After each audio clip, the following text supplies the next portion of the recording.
Family, as a theme, has come almost to define the reign of Her Majesty Queen Elizabeth II. Whether her own family or the family of nations, that is the Commonwealth, the Queen is known to value highly the shared strength which can be derived from family life, and the importance of kinship in promoting peace and understanding between individuals and the wider community. But what is her own experience of family, and how has it helped sustain her during her long years as sovereign? The Queen, like her father, loves having her family around her.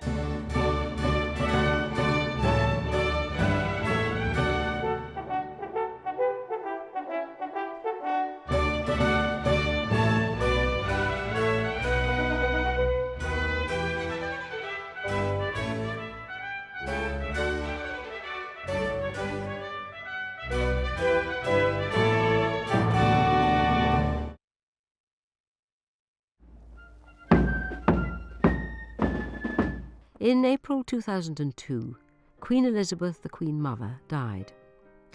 At 101, the Queen Mother had always been there in the background of the nation's life, and on her death, the public responded as if mourning a member of their own family. Deeply loved by her children and grandchildren, for her elder daughter, the Queen, she had lost not just a mother, but a close friend and companion.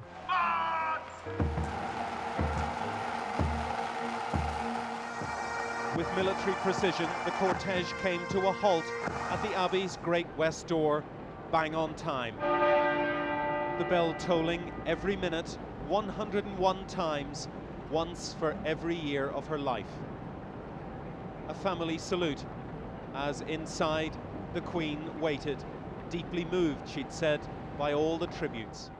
I think it was surprisingly difficult for the Queen to lose her mother because they had been so close for so long, and the Queen Mother had always been there. And she was mentally very on the ball, so she didn't spiral down very slowly. She spiraled very quickly, and it did come as surprisingly as a shock. Throughout her adult life, the Queen and her mother were in daily contact. In her early years as monarch, the Queen looked to her mother for guidance, literally discussing everything with her. The Queen always deferred to her mother. I remember one story, and they were sort of people at the palace were talking to the Queen about, as usual, cutbacks and saving money, and they said, "Oh, we must get rid of the Ascot office," and she said, "Oh, not until Mummy's gone. She'd have a fit." So there were all these things on hold until Mummy was no longer there. And in a way, it sort of released the Queen. At last, after all those years, she didn't have to worry about upsetting her mother. The two women were very different in style and personality. The Queen Mother was forever an extrovert and a socialite. Her elder daughter, naturally more reserved and prudent, but there was a humour and sympathy in the way they related. The Queen rather loved her mother's Hollywood style. And they, when Princess Margaret was still alive, the Queen and Princess Margaret used to sort of almost tease the Queen Mother about her constantly ordering new dresses. And when Sir Norman Hartnell died, Princess Margaret said to the Queen, "Well, what's Mummy going to do about her frocks now?"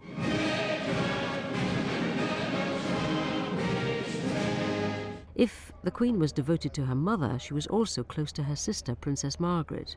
Protective of her younger sibling since childhood, the Queen was understanding with regard to the princess's troubled personal life, and sympathetic during the bouts of ill health that plagued Princess Margaret in her last years.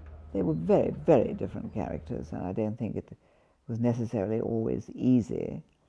But on the other hand, the Queen is tremendously loyal and helpful and loving. And I think it was the best relationship that could have existed in view of the fact that they were very different characters. The Queen's affection for her sister also extended to the princess's children, Lady Sarah Chatto and Lord Linley. They, together with their offspring, are regular guests of the Queen, spending Christmas at Sandringham or joining the monarch for family holidays. The Queen, very, very fond of Viscount Linley and Sarah Chatto, as she is now. Very fond of them, because during the years when Margaret was gallivanting around Europe, you know, in the early years of her marriage with Tony Armstrong-Jones, the kids were just sent up to Balmoral with the nanny every summer. And so they got to know, they were almost saw more of their aunt, the Queen, than they did of their own mother. Of the Queen's own children, her eldest two, Prince Charles and Princess Anne, were born prior to her becoming Queen. Today is one of those happy occasions as the Queen and the Duke play with their children.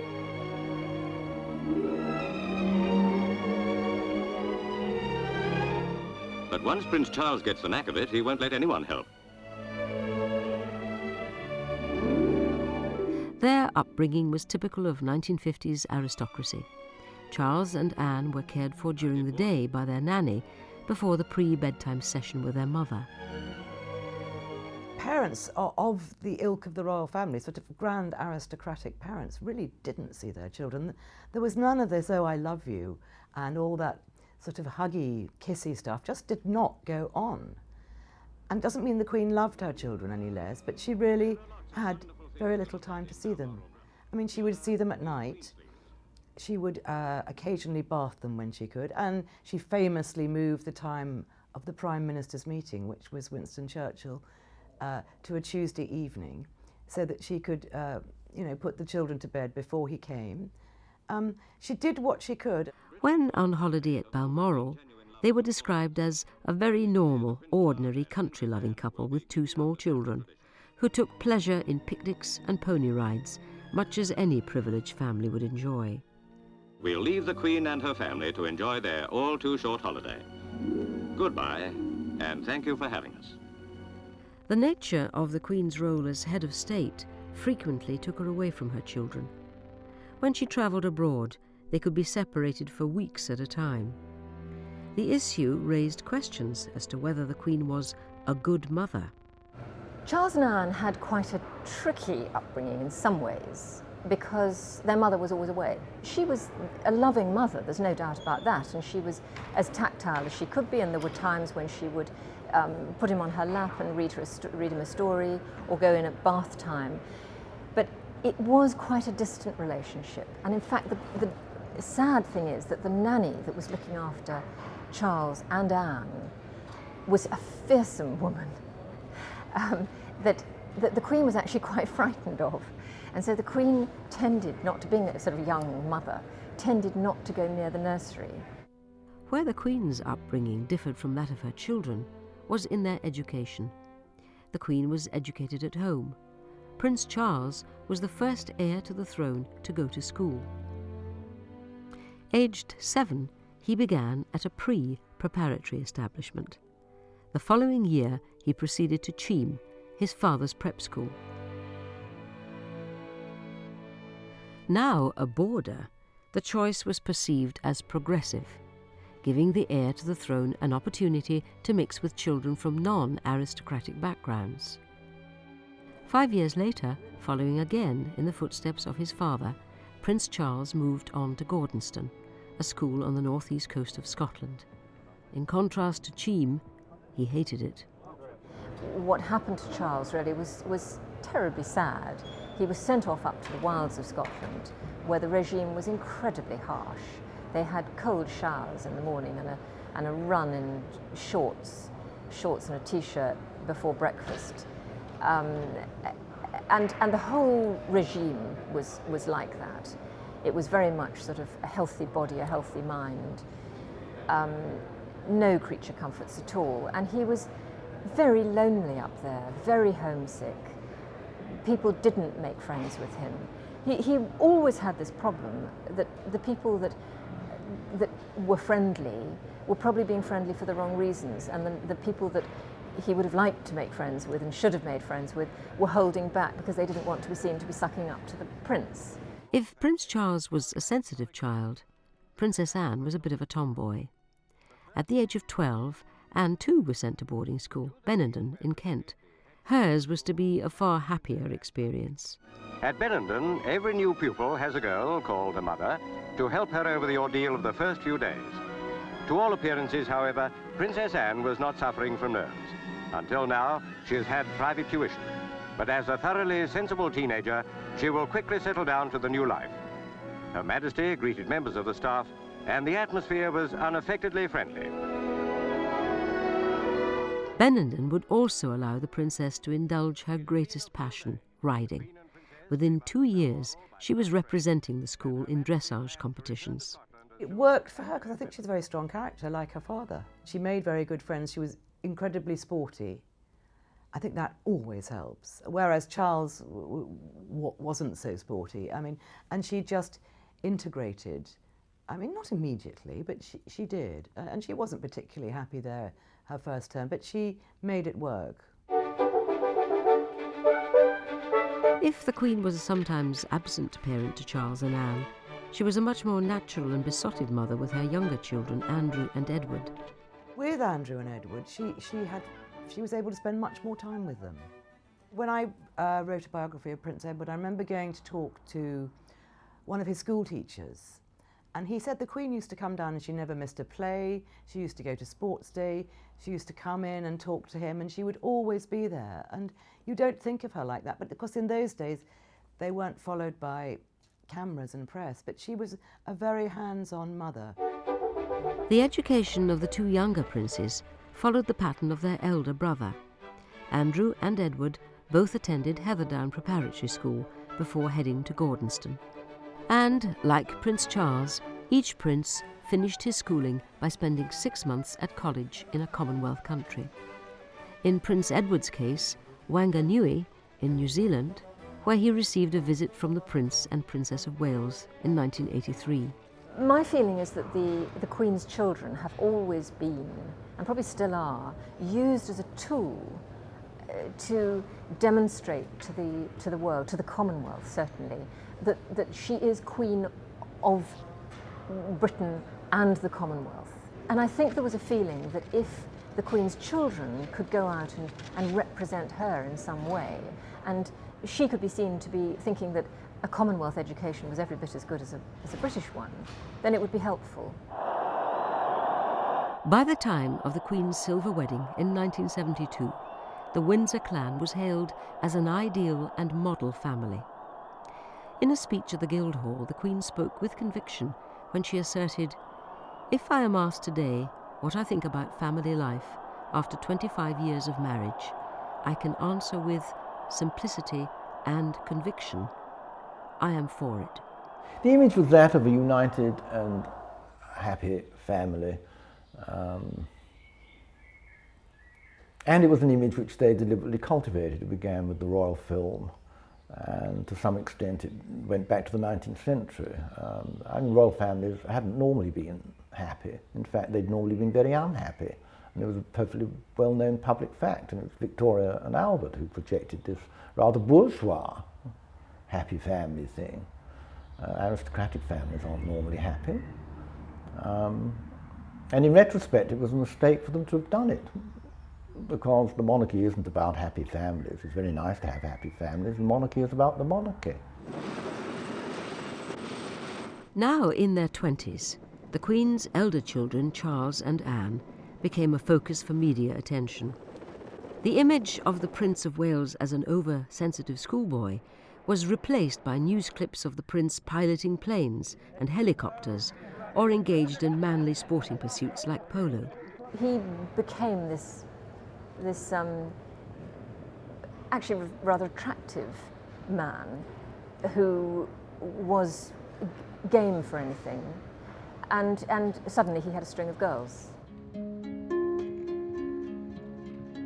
Princess Anne pursued her passion for horse riding and distinguished herself in various equestrian competitive events. As early as 1971, she was voted Sportswoman of the Year, to the obvious delight of her mother, the Queen, who presented her with a silver medal at the European Championships. I think it was something that the Queen was very proud of. It's obviously a sphere that she knows a lot about. It's something that she can relate to. They have a shared passion of horses. It's something she understands. So I think she was full of admiration for the way that Anne went right to the top of the field. The unprecedented step of a princess entering the world of sport brought Princess Anne into contact with people from outside her circle, including Captain Mark Phillips, an army officer, a show jumper, and a commoner. The couple were engaged in May 1973.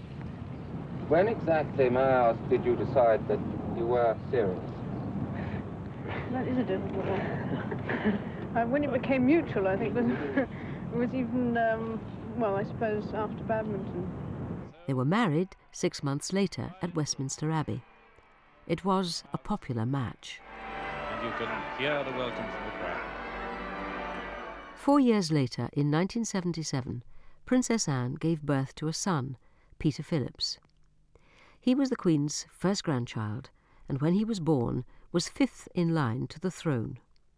However, in the hope of giving him as normal a life as possible, it was the expressed wish of his parents that he should not be given a title. In 1981, Zara Phillips was born. The princess, joking with the nurses, said, "She's quiet, isn't she?" A reference to the fact that the new baby hadn't given her much time to sleep over the weekend. The smile on the princess's face belied the trouble that was already brewing in her marriage. To the outside world, however, the Phillips appeared like another ideal family in the making. It's not clear the state of their marriage at the time when Zara was born, but certainly there were rumours of affairs well before they got separated, which was in 1989.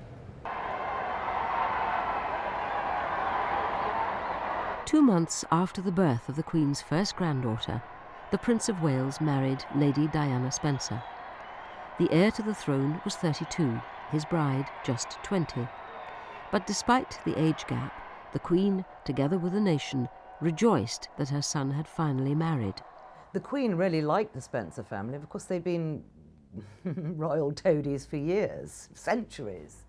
And I think the Queen actually wrote a letter saying how much she liked Diana, which got into the public print. And she had high hopes, this innocent, lovely young girl.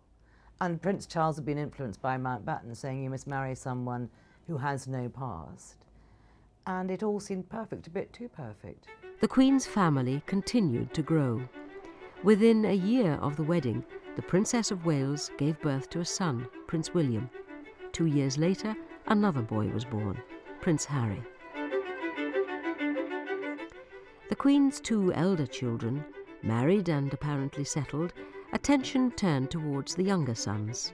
Prince Andrew, now in his 20s, had earned himself a reputation as something of a playboy. The tabloid press labelled him Randy Andy for his highly publicised friendships with, among others, actress Koo Stark and Katie Rabbit. Together in public at last and official, Andrew and Sarah stand in the gardens of Buckingham Palace in just about the same place as the Prince and Princess of Wales stood on their engagement day. Prince Andrew's image changed again when, in 1986, his engagement to Sarah Ferguson was announced. Although the pair had known each other since childhood, it is understood that romance blossomed only after Princess Diana orchestrated to bring them together at a house party at Windsor Castle. I asked Sarah some weeks ago, and Sarah actually said yes, which surprised me. She did say it also, which a little anecdote for you, is that she said if you wake up tomorrow morning, you could tell me it's all a huge joke. I didn't.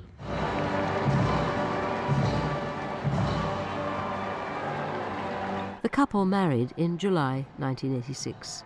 Once again, the public was entranced by a royal romance. It looked as if the fairy tale would continue without end. Then Sarah, soon to be Duchess, was ready to marry her prince. The Queen led out the family. Then Princess Beatrice Elizabeth Mary, blissfully unaware of tradition or ceremonial, took over the proceedings. She was startlingly well behaved, but she did seem to have a sense of occasion. 2 years later, the Queen became a grandmother for the 5th time with the arrival of Princess Beatrice. Grandchild number 6 Princess Eugenie, arrived in early 1990. Princess Eugenie was fast asleep, blissfully unaware of her celebrity status.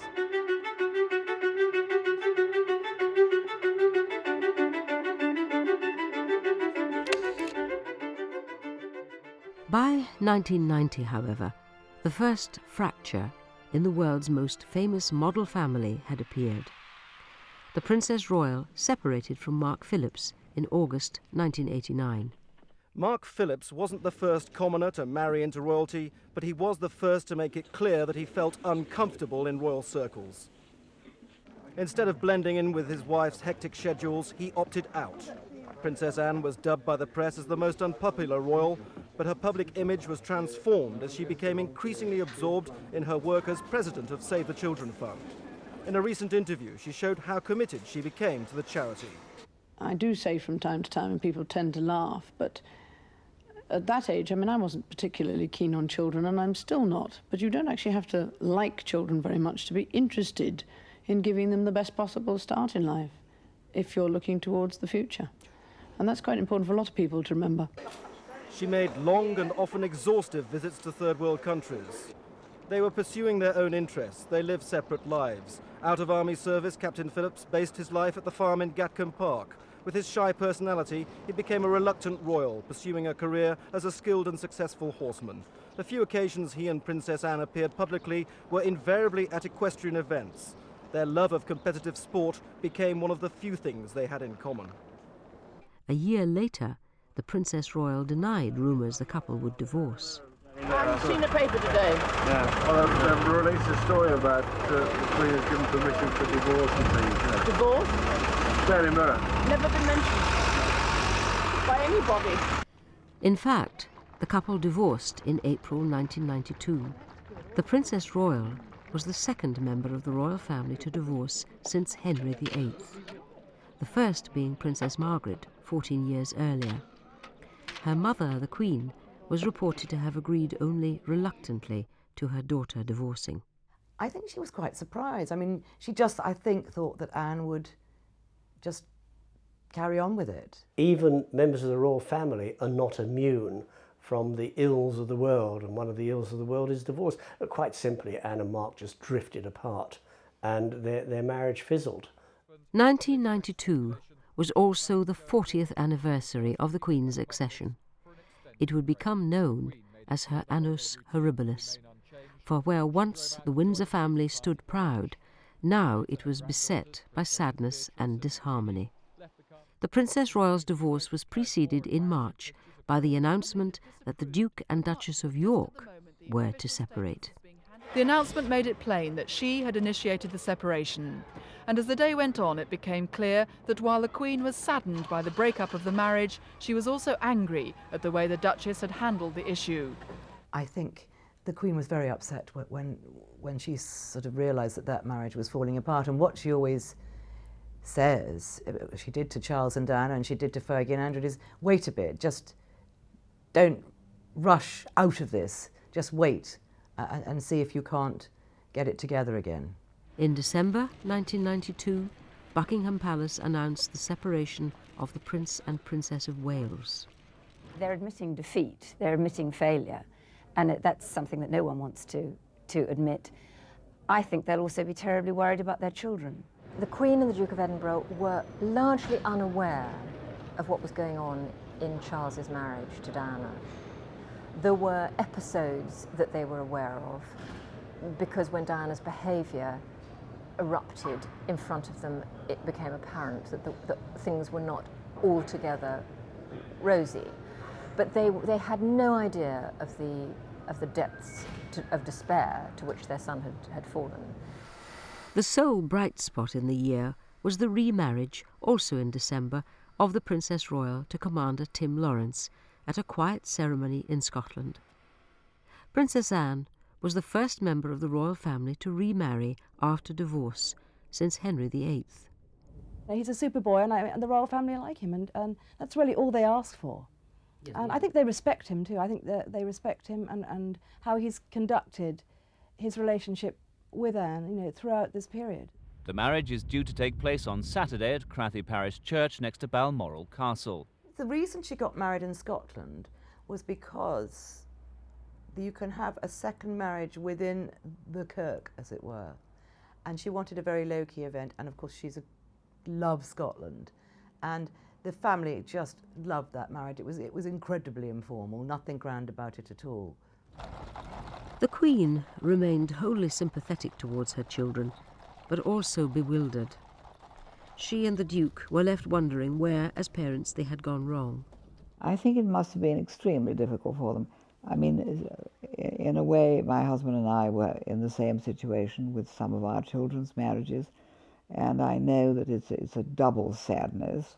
First of all, for the young couple who you are very fond of, and secondly, for yourselves, because it's very sad to watch children who you have brought up from scratch, from babyhood, and who appear to be starting off on a happy life when things go wrong. The Prince and Princess of Wales and the Duke and Duchess of York finally divorced in 1996. By now, royal deference seemed a thing of the past. The tabloid press laid siege on a regular basis to the private lives of the Queen's children. The antics of the younger royals played out like a compulsive soap opera. Yeah, he's brilliant. Very good.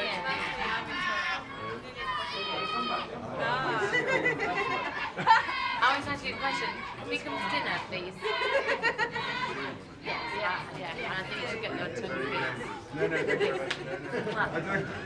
The Queen would have found the whole thing deeply embarrassing. It's entirely at odds with the way that she's always lived her life. You would never have found her in the same sort of situation in a million years. But her attitude to her children, I think, has always been that they should be allowed to make their own mistakes. And they've certainly done that. By the time Diana, Princess of Wales, died in August 1997, the public reacted as if the royal family themselves were responsible. This evaluation was compounded by Diana's brother, Earl Spencer, in his oration at her funeral. In it, he alluded to the alleged coldness of the family she had married into, and famously promised to protect his royal nephews so that, as he said, their souls are not simply immersed by duty and tradition, but can sing openly as you planned. I think the Queen must have been, I don't know whether she was hurt by it, but she must have felt pretty sore what he said. Of course, history's rushed by us, hasn't he? And I don't think we've seen a lot of evidence of Earl Spencer's influence on the young boys that he promised to have and promised to protect them and all the other things. And I think the Queen would have thought to herself, rather fine coming from that family. The Queen was by now approaching her golden wedding anniversary. The traumatic events of the summer had taken their toll on both the family and its reputation. A period of rehabilitation was required to enable not just her children, but her grandchildren to come to terms with both family breakdown and personal loss. The Queen, who we know to this day is still puzzled by the public reaction, she almost wanted her family to go into a period of purdah.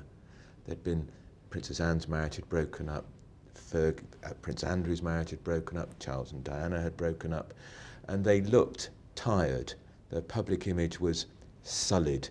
There had been feuds over taxation, and she just thought they needed to retreat, to recharge their batteries, and to be seen as they had been many years earlier. See them less, but see them in a different light. It was inevitable that the wedding the following year of the Queen's youngest son, Prince Edward, and his girlfriend Sophie Rhys-Jones would be a low-key affair.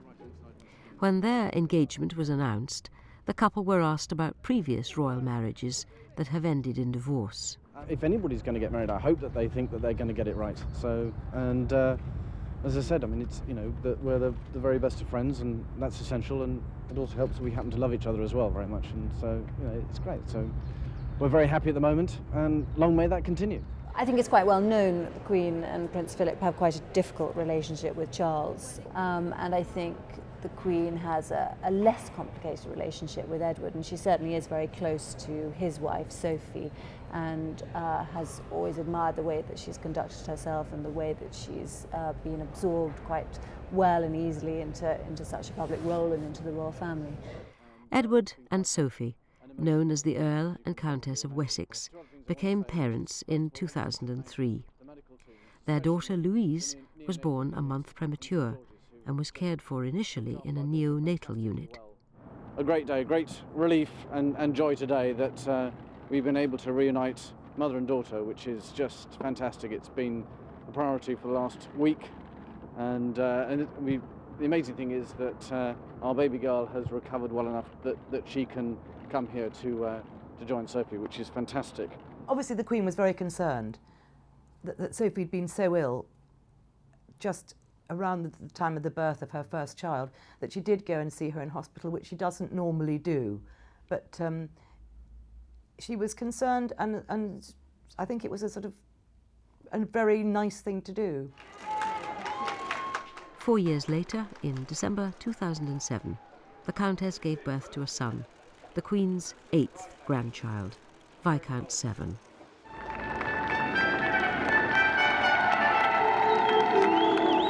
Of the Queen's 2 elder sons, only the Prince of Wales has married again, this time to the woman who played a part in the breakup of his first marriage, Camilla Parker Bowles. I think the Queen was very pragmatic about Camilla. I think she realised that it was absolutely what Charles wanted to do and that there was no point in standing in his way, even if personally she didn't approve of the role that she played in the breakup of their marriage. If the Queen had been reluctant to accept Camilla into the fold, the transition of the former royal mistress to titled consort was no doubt easier for the Queen to accept, due to the obvious enthusiasm of her grandsons for the match. I think probably it was the children's acceptance of Camilla that probably warmed the rest of the family to her, because it was a genuine acceptance. I think Harry found it harder than William, because Harry was younger when Diana died. William was a little more realistic. He'd grown up a bit by the time Diana died. He could see that there were 2 sides to the story. The turbulence of the 1990s has, in the first decade of the 21st century, given way to a period of calm. 3 of the Queen's children remain married, while the divorced Duke and Duchess of York remain firm friends. Andrew and Fergie's marriage foundered because Fergie primarily made a series of mistakes, but I don't think they ever stopped getting on, and I think it was incredibly important to her to keep the family together in some way, and I think she's really worked at that and has been pretty successful at it.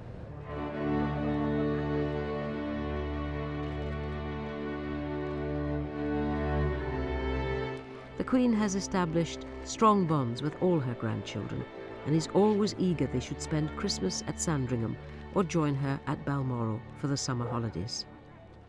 The Queen, like her father, loves having her family around her, and they do what all big families do, and they all sit down together for meals, and it's a chance for her to actually relax and be with her grandchildren. And she takes them out riding, and they go on long walks, and they go on barbecues, and they go on picnics at night in the cold and the rain, and it's what she's always done, and it's what she loves. It is a testament to the Queen's devotion to her grandchildren that they too enjoy spending time with her. In a recent interview to celebrate her 18th birthday, Princess Eugenie described the Queen as truly one of the most amazing women ever. The Princess added, "You can tell when she is happy, having all her family around at Christmas and watching them all laugh and having so much fun on Christmas Day. It just makes her very happy." Christmas is very jolly, the family are all together. It's all very traditional and very jolly.